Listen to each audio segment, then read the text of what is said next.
Good morning. I am Linda from the UC Master Gardener program, and this is Betty. The homeowner will be touring her beautiful home, and this will be Conversations with Master Gardeners. Betty is a certified Master Gardener, and she has a lot of things to share with us. Betty, can you tell us a little bit about some of your plants and the story behind them?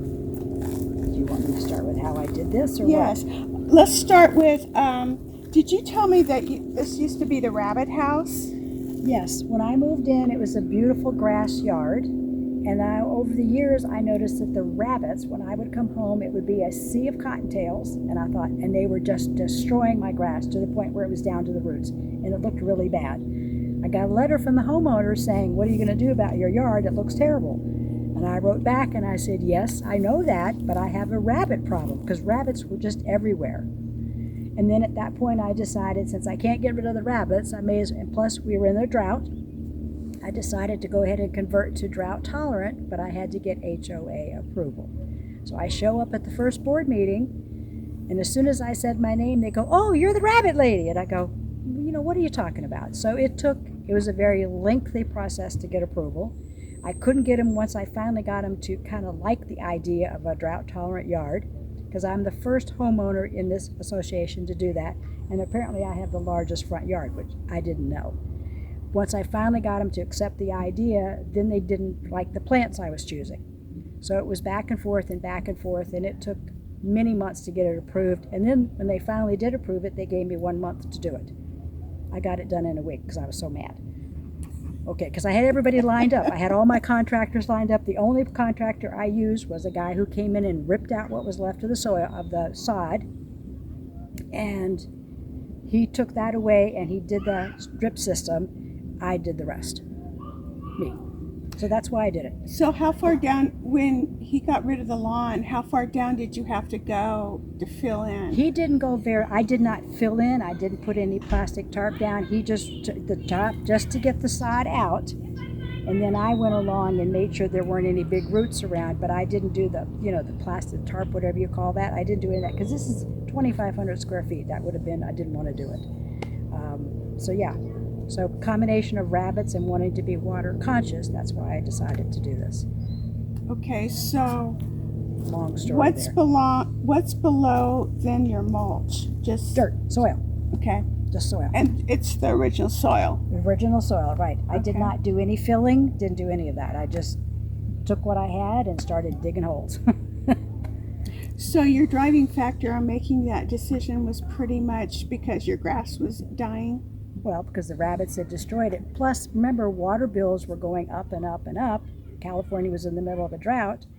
Do you remember Governor Brown came up with that declaration that said you can't be fining homeowners if they're choosing to let their yards go brown in the middle of a drought. And that's finally, I think, what tipped the homeowners into accepting it. I took that in and I said, okay, you have two choices. I can either have dirt or I can put in a beautiful water tolerant, drought tolerant landscape. And I think that finally tipped the barrel. You've done a beautiful job.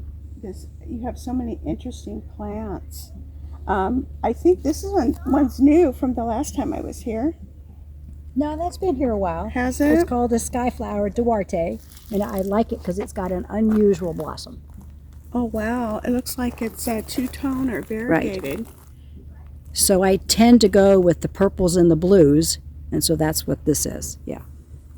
And this usually dies back because of the winters in Temecula, and sometimes they come back and sometimes they don't. And I notice you have a lot of agaves. Because I like them, they're cool. And they do really well with your zone? They do well here, as a matter of fact. Yeah, there's a bunch of them. I like the Attendata,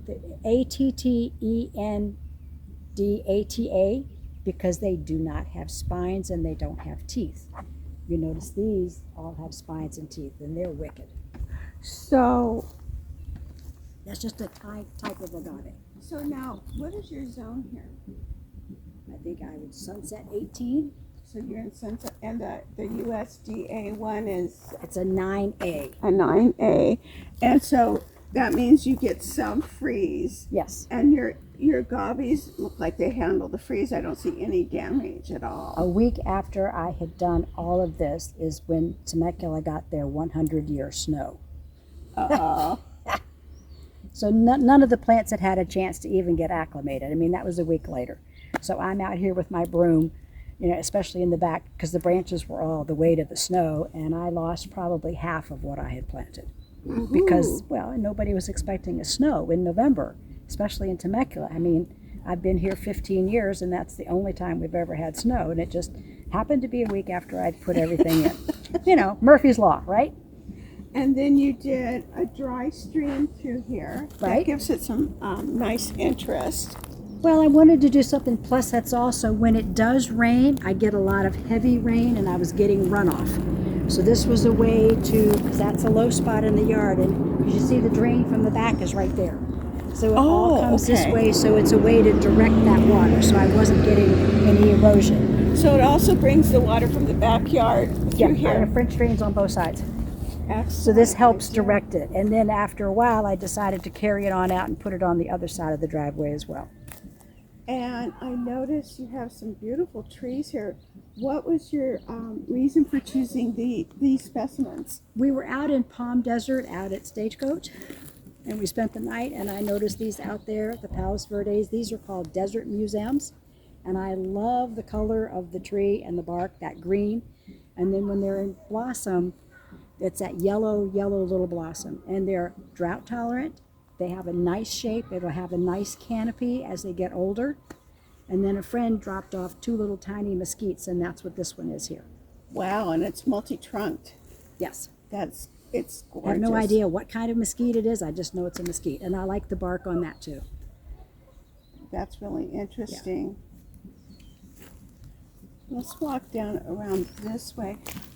Betty, we have to share the agave bloom that you collected recently when we get over to that area. Oh, and Betty has some beautiful colors here. Did you want to tell us what these are? I never can say it. Well, I call them paddlejacks. That's not the real word for it, though. They're flapjacks, and it's Kalanchoe. And I like them because when they get really stressed, meaning they either get really dry or they're just too cold, you actually get blue tips on them as well. So I love the different colors you get because you've got a little green, you've got red, and occasionally you'll get the blue. Temecula, most of the time, if we get a hard freeze every winter, which we usually do, it will kill them off, and I just replant them every year. Because That's I like really pretty salvia. Does that did that die back? What, the sweet pea? Yeah. No. Oh, I'm sorry. Okay, That's a sweet pea. Okay. That's a sweet pea. No, that one over there has some parts of it that aren't as well, didn't do as well, but those are okay. I lost a lot of the lavenders that were here because I was trying to balance, and the friend have lavender, but I lost a bunch that were there. So it's trial and error. I've never done this type of gardening, but I like the colors. I tried to go with purples and blues. Well, this orange color is a really nice balance. It's a pop, right? Yeah. And I found out that now I'm drawing a complete blank with the name of those. I had a bunch of those, but they did not do well here at all. They need to have more shade. This one? No, yeah, those. I right now I'm drawing a blank. They need to have more shade because I had a bunch of them and they get real leggy and they just didn't look good at all. So it's been trial and error. I'm the type of gardener when I plant what I like. I call it my survivalist garden. And if it makes it, great. And if not, well, then if I like it enough, I'll replant it again or maybe try in a different location. I call it the lipstick plant. I do not know the formal name of it. Lipstick is a salvia, I think. Okay, so there's one, and there's a little one over there, and there's one in the back too. Okay. And I was hoping that they look like they were getting buds. That's why I haven't taken them off, trimmed it. So this is the lipstick plant. And I think, yeah. it'll get its hair cut when you decide if there's any more buds available. Another sweet pea. And then my little Ollies, which isn't so little. That's a little Ollie. I didn't realize they got quite that big. And it's been trimmed. and then there's more there. I've decided I really like I like the round globe shape. So Betty, I see no very few drip lines. Is that how you did your irrigation? Well, when he took the sod out, he put in a drip system because I had overhead, and somewhere I read, and before we even had classes, that drip would be better because it conserves water. You're only watering the plant and not everything like an overhead. I need to have it tweaked again because I think they're too close to the plants. They need to be moved out because as the tree grows, those roots grow out, and you shouldn't be watering just at the trunk. You need to be watering where the roots are. So yeah, the whole thing's got drip system all the way around. So do you do any hand watering in here? When it gets really hot, I'll come out, or if that's something I've just newly planted and it's not established yet, I'll come out and do hand watering. Yeah. Because Temecula gets hot. It can get over 100 degrees easily, and even water-loving, even plants that like heat, it's just too much for them. This is a pretty flower, the way it flowers up the stem. Yeah, and that is a salvia. Yeah. Salvia Cleveland something. Yeah. And if you brush against it, it's got a scent. It can be very overpowering, but if you brush against it, oh yeah, it's got a very strong scent. I notice that you repeat some of your plants design-wise. That really keeps it interesting because you follow those colors and that style. I'm trying, because my house I submitted my house for the water department had their picking out yards for the year, and I was one of the contenders. But one of the things they kept telling me is you need to be more consistent with your planting. Even if you like the variety, that's great, but you need to be consistent and carry that plant from one section of the yard to another. So I'm trying to do better with that. And I notice it appears that pretty much all of your plantings out here are water-wise. Yes. So it must have cut your water bill down quite a bit. Yes. There are a couple of natives. This salvia, that one, they are natives. I don't have very many natives, but it is a drought-tolerant yard. So the water usage, I can't get any lower on my tier. Let's look at your the bloom that you had from the agave that's up on the porch. Okay. I had an agave that was out there that sent up a stalk before Thanksgiving. And I came out last week and it finally had fallen over. So I chopped off the stalk, and there it is, because I want to see the process. I don't know how long it's going to take for it to totally dry, and I'm hoping I can actually plant some of those seeds. We're going to give it a try. That was kind of cool. I hated just to throw it away. You could even wrap that with little white lights. Oh, God. What I'm hoping is I can turn it into a musical instrument. That's what I'm hoping. I'm hoping I can core it, and it'll be dry enough and hard enough that we could use it as a musical instrument. Was that very heavy? When it was still fresh, yes, it was very heavy, but I'm assuming as it dries out, it's going to get lighter and lighter. It's starting to. Because it doesn't have the moisture, right. So that's another one of the Skyflowers.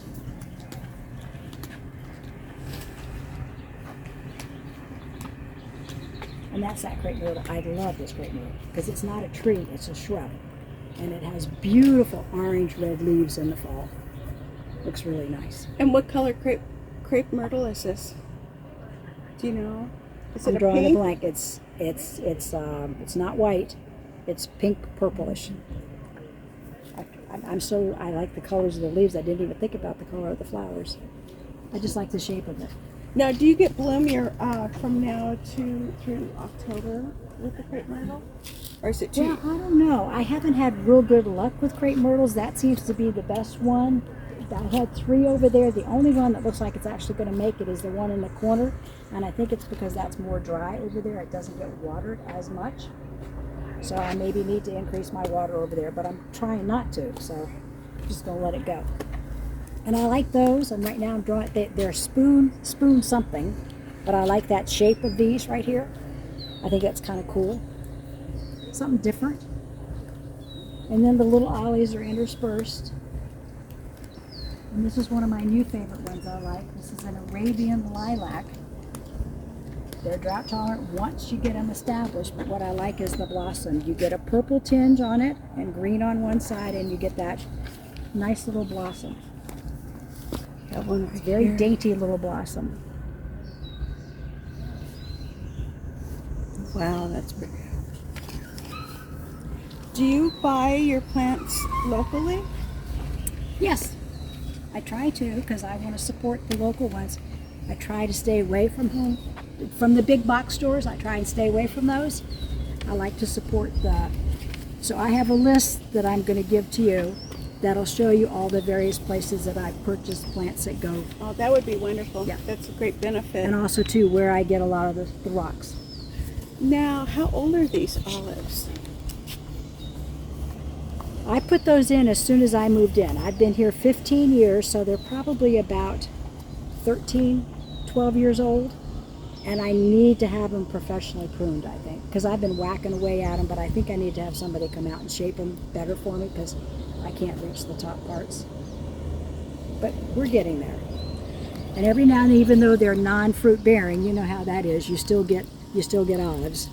Certain times of the year. Have a lot of little nice touches with your decorations and your birdhouses.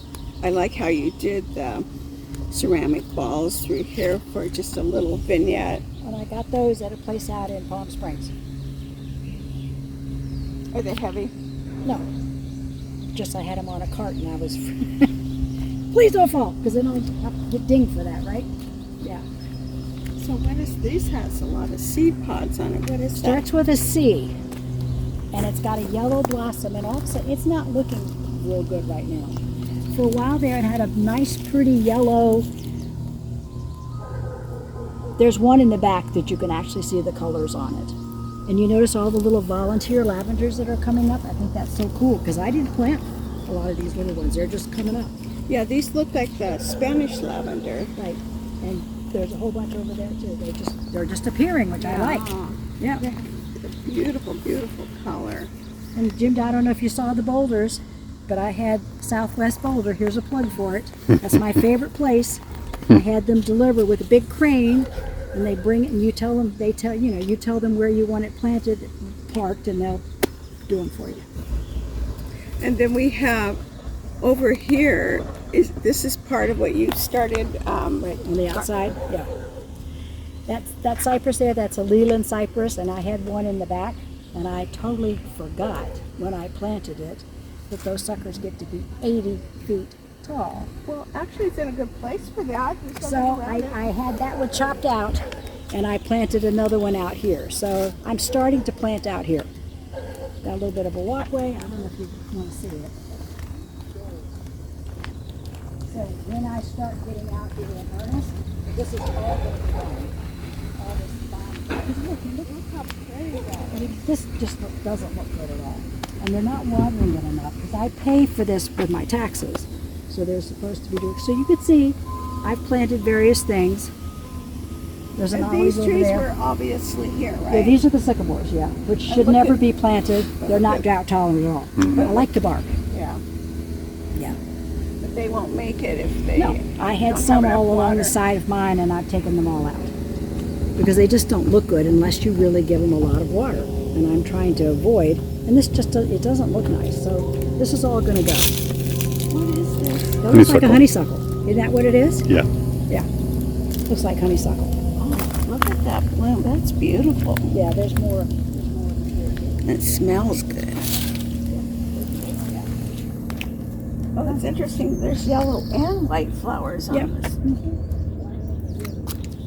It's a bicolor, I guess. And I don't know what that is. That's I don't know what that is.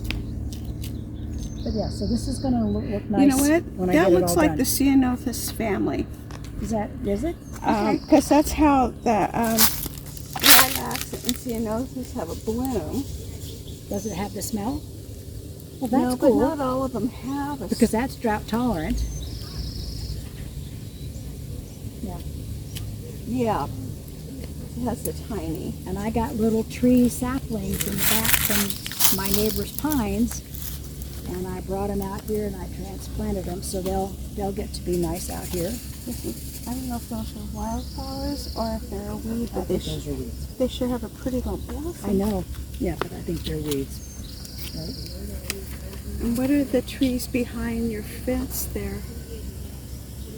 Are those pepper trees? Yeah, I think they I think are. those are pepper peppers. trees. Yeah, those are pepper trees, yeah. So yeah, supposedly my land goes all the way up to the walkway. So we'll see. I'm paying taxes on it, so it's mine. Well, this is a little different style than your front yard and your back. So I like that. It's kind of free form. It looks a little more foresty. Whatever I have that's left over, hey, we'll plunk it out there, right? Just have fun with it. And these will all be nice shade later too. Absolutely. And that's kind of what I'm hoping, because there's no protection here. Because these aren't going to make it forever, these sycamores, because they just, although this one looks pretty healthy. Well, they'll probably break up the sidewalk in a number of years. Yeah, they will, I'm sure. We are now entering Betty's backyard, and this is one area that she is working on. And would you tell us your story and your plan about this area? I've always wanted to do a Zen garden, so I decided I think this is where I'm going to do it. So I have a picture in my head. I don't have it yet finalized, but that's going to be the edging. I'm going to use decomposed granite. I'm going to do bamboo fencing along there to create more of a cocoon, a Zen feeling, because we have some noisy dogs next door. And I've got a bridge, and I think maybe that's why I've been collecting some of these things, because I kind of knew I was going to do this. So I've got stepping stones, I've got my bridge, I've got some flat stones in the thing. So this will be just a Zen garden. That's as far as it's gotten so far. And how far up will it go, Betty? It's going to go from here, and it'll go all the way up to the Arabian lilac that's up there. It'll stop right before that, and then it's just going to be kind of curved in here. So decomposed granite. I've got the stepping stones, I've got flat rock. I need to put a water feature, I'm still working on that. And I think I'm going to do it with a rock that has a shallow indent that I can have just a little bit of water in it. And are you going to use that cute little bridge in the... Somewhere in here where the stepping stones are, the bridge will be in the middle, and you'll continue stepping out. So the stepping stones, kind of a curve. Yeah. Now, is this area in sun all day long? Yes, most of the day. Okay. So, will you need any shade? That's something down the road, maybe a little pagoda of some kind. That would be kind of nice. But for right now, we're just, a little bit at a time. I'm not in any rush to get it done. I just want to get that idea from the head down onto the ground. And what plants do we have here along the house? That's a bird of paradise. Probably not the place to put it, but that is a bird of paradise. And then just a little bit of normal, I've got more barrel cactus. And what do we call this? Bottlenecks, right? Society garlic, rose. And I don't know what this one's called. I just like the flower on it when it does bloom. I've got another one over there. So a work in progress.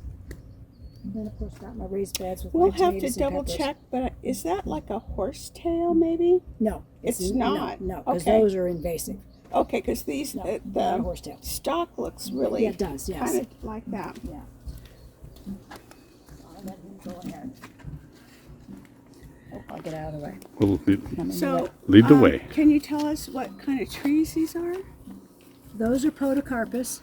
I put those in because I wanted the tall growth. They've got a nice shape to them and they grow somewhat fast. This is the Melaleuca, and that's also a Melaleuca over there, along with the Palus Verdes. And then the willow tree, which I know needs water, but I'm still putting it in. And then of course the Italian cypress. So let's go over and talk about this beautiful pond that you put in. So last summer, I decided to put a pond in. I've never done a pond, have no idea how to do one. So I cleared all the mulch that was here out, because this was all mulch. No little hill, it was all mulch, because I took all the grass out when I did the front yard. Got my rototiller and just started digging. I mentioned to a friend that I was thinking of doing a pond. He said, hey, I've got a form that I've had sitting in my garage for 15 years. You want it? I said, sure, I'll take it. So that's what it is. It's a form, and again, this is a work in progress. There are goldfish in there, supposedly, and those are pond plants. And I've just been adding various plants to it to see what works and what doesn't work. Now, do you have the this on solar? One of those is electrical, and it's hooked up to that, but the other one is solar. So during the winter, the solar, there's not enough sun back here, so that's why I got the regular pond pump, because I needed to have some more action in there. That's the only reason there's two of them right now. What is this beautiful plant? It's called Parrot's Peak. Isn't it? I love the colors because it's very bright. It really brightens things up. And then I did some grasses, and then with the dirt that I dug out of here, I made my little mound, and I've just been putting various plants in that just to see what works. Oh, and can we go over by the rose and get some pictures of that beautiful rose? I think that is a Joey. Yes, and it has a beautiful scent. It's a pity, picture, you know, it's a pity our cameras don't do scents as well, right?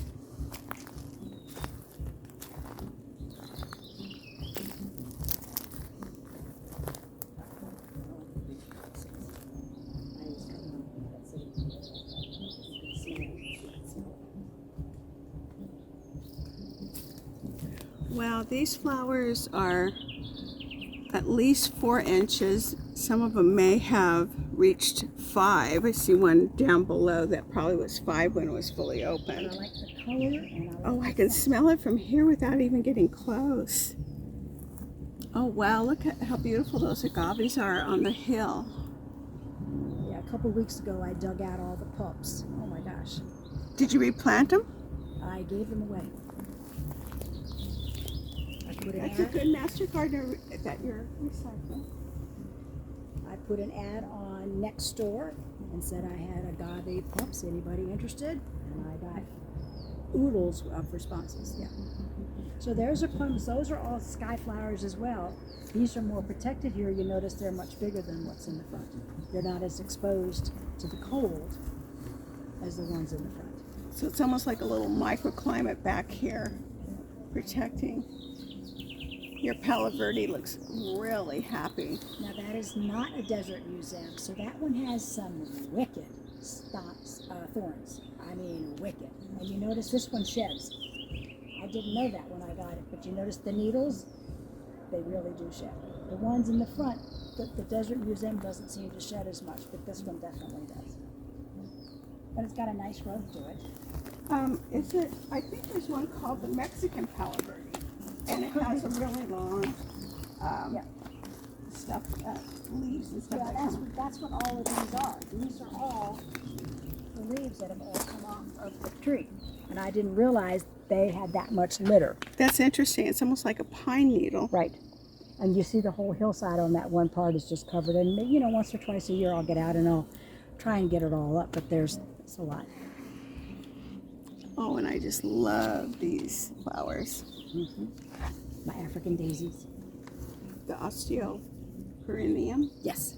And those are also good plants to put around the pond. I haven't actually put any around yet, but someone did tell me that I could do that. And that's that same one. That's that salvia. I just love the way it grows, the brackets. That is just so cool. You just don't see that, right? Yeah. And the scent. Like Linda has one of these in her backyard, and it's so overpowering the scent because her yard's small. But just waving that just now, could you smell it? Just imagine a closed space, it's almost too much. But here it's got a little bit of room to spread out. So, Is that a plumeria? I don't have any plumerias. No, that is a low kumquat, which has never done anything. Careful. Yeah, Kelly gave that to me years ago, and I should just take it out. Because it's never fruited. still alive. Well, yeah. I don't know if that's criteria for keeping it, though. Now this olive is really nice too. It's multi-trunk. And if you look in here, hidden in here are all these cute little bird houses. I don't know if you can see this. So before I finalize my drawing here, I am a member of Cuyamaca, the water district, the gardens down there in San Diego. I booked some time with one of their landscape architects because I got a discounted rate. And so he said, when I told him that I lived in Temecula, he goes, "Oh, you have wind." He said, "You really need to think about multi-trunk because the wind then will go through it and not bend your plants," which I hadn't even thought of. Good point. I haven't So thought of that's that why a either. lot of my plants, especially in the front, are multi-trunk. That's That way the wind doesn't blow them over. Because I don't know, but I get a really heavy wind here every afternoon. Now, do you feed your geraniums? When I think about it, throw a little Miracle Grow on there. It's looking kind of sad right now. It needs to be fed, yes. And you have a little vintage cart A there. little cart there, yeah. Little accent, right? The bird houses, I wanted to Oh, tell you, Jim, is when Betty has her grandchildren over, she gives them each a plain bird house so that they can And we paint paint. her one, and then she hangs it somewhere up in her garden. And since nobody's been here for the past year, it's time to do some new ones, yeah. When the kids start coming back again. There's so much color, and all the little pots of multicolors and stuff are just add so much. And Betty, you were talking that you popped in a bunch of different kinds of bulbs this year. Yeah, I just ordered a bunch of bulbs and they came, and I thought, okay, now what I would do with them, because I've never done bulbs. I've never really been a person that does bulbs, but don't ask me what they all are. I know that some are gladiolas, obviously some are irises, and I don't know what all the rest are. We'll find out when they show up, when they come up, because I see they're starting to come through the ground, and I've got another bunch over there. I just dug a big trough and threw them in, because I know you're supposed to plant them a certain way, but I just threw them in just to see, because I had 150 of them to plant. I didn't want to do them one by one. Now, That's too many. didn't you have a big tree in this area? That's where my Leland cypress was. And that's when I realized, as my wall was starting to go and it was starting to get roots interfering with my sprinkler system, it dawned on me, Betty, what the heck did you put an 80-foot tree here for? So unfortunately I had to take it out, but then I put another one out front. So you can still enjoy the So beauty. I can still, because I love the shape of those trees. They're just gorgeous. But it was starting to interfere with the wall and the irrigation. Good piece for your zen. Well, I've got another one over there, so I've got two. So yeah, I can do that too. Yeah. And these are toyons, and I only put one in. I don't know how I have three now. Which one? That is a native, Toyon, and see the A red. toyon. And in the winter, you get these beautiful clusters of red berries. The birds just love them, and they're also good for decorating if you put them in pots and stuff. Wow, and it reseeded itself. So I've got three. Wow. Don't understand how that happened. And that's another PV there, Palos Verdes. Is that the museum? No, that is a shrub and not a tree, Go figure. but it looks pretty tall. When I bought it, it's only going to be a shrub. Well, look at it now. Yeah. And I love the artwork. I got that from my guy who does driftwood and grapevine pieces. He had that one sitting there, and I thought it made a nice statement. It is pretty. Go It's on. a nice piece. Yeah, I'll follow you. Okay. She's going over And to I see Cactus that you Alley. have Cactus Alley. a lot of your succulents over here. I like how you did the rock and put all your pots in. It's a nice look. I think that will balance really nicely with your zen on the other side too. I call this Cactus Alley, and the grandkids know not to come over here with their bikes or anything because there's a lot of pricklies over here. Yeah, the prickly forest. Now, you have a couple little bottles that you Right. have a new plant in. What are those? I had two sycamores that were on the outside of the wall looking really bad, so I had my son-in-law take them out, and I planted, these are both crepe myrtles. And they're not going to get real tall. They're not full tree. They're like shrubs, and I thought that would be a nice accent out here. Now, are those from the Arbor Foundation? Arbor Foundation, right. Wow. You're one of those lucky people who got them to sprout. Well, it didn't have any trouble with the crepe myrtles. American redbuds didn't do so well, but these are doing okay. So yeah, this is just a bunch of different cacti. They're very pretty. and very wicked. Is this the time of year that they bloom? Because I noticed you have a Right? couple. May is when they start to really come out. And you'll notice down here on the left, I've actually got a barrel cactus that's actually blooming. And it's so cool because they just don't bloom very often. Yeah, look how. And look at all the buds on that one. Yeah, now these look like they're soft, Yeah. but they're not actually pretty hard, like a. like the paper ones, yeah. Yeah. And I like how you divided this up from your work area. Yeah, my storage areas, yeah. And then you throw a little water on them occasionally? Yep, occasionally. Now remember, there are drains, so whatever's coming from there is also draining through too. So that's the drain that comes out where the rocks are. Mm-hmm. Yeah, but these get hand watered. But cactus don't need to be watered very No. often, so. You probably only need a tad of spray during the summer. And every now and then I'll take one of these and it gets planted way out front. Yeah, they're also healthy, Betty.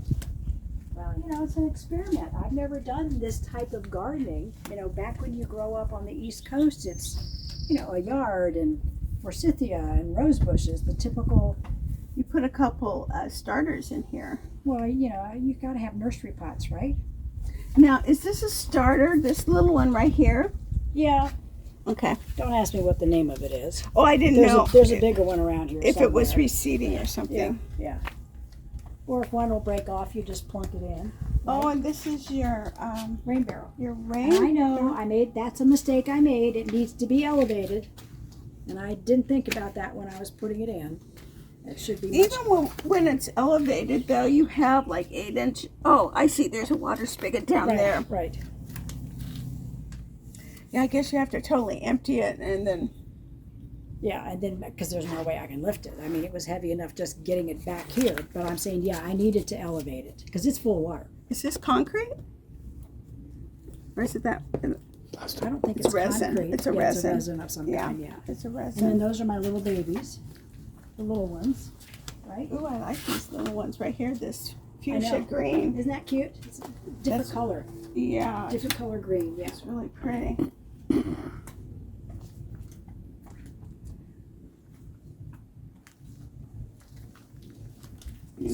You have stuff that likes the shade. That's doing. How are your geraniums doing in the shade? It gets so hot here sometimes. Oh, because in the afternoon the sun comes in underneath your trellis. But I think they actually do better than the ones that sit in the sun all day because it gets really hot here. And like you said, I get that hot afternoon sun. And that's a poor gecko. That poor thing. It's just, I've moved it from spot to spot to spot, and it just keeps burning. But it looks pretty healthy now. You have all this new growth on it. 2 months ago, it was a bunch of stems. Well, It doesn't grow. It just stays like that. So. it's happy. Well, has it reached its max? Well, they're supposed to be. Like the ginkgo It's trees? supposed to be a full-size tree. I had it out front and it just baked and it just shriveled up. So I thought, well, maybe if I put it in a pot, maybe it would do better. So I'm just looking to see if it's ever going to do anything. Betty, this is just gorgeous. You've done a lot of work. You've had some trial and error. Yes. A lot of Keeps experiments. changing. Big learning curve for you. Yes. Being from Yes. the East Coast. Yes.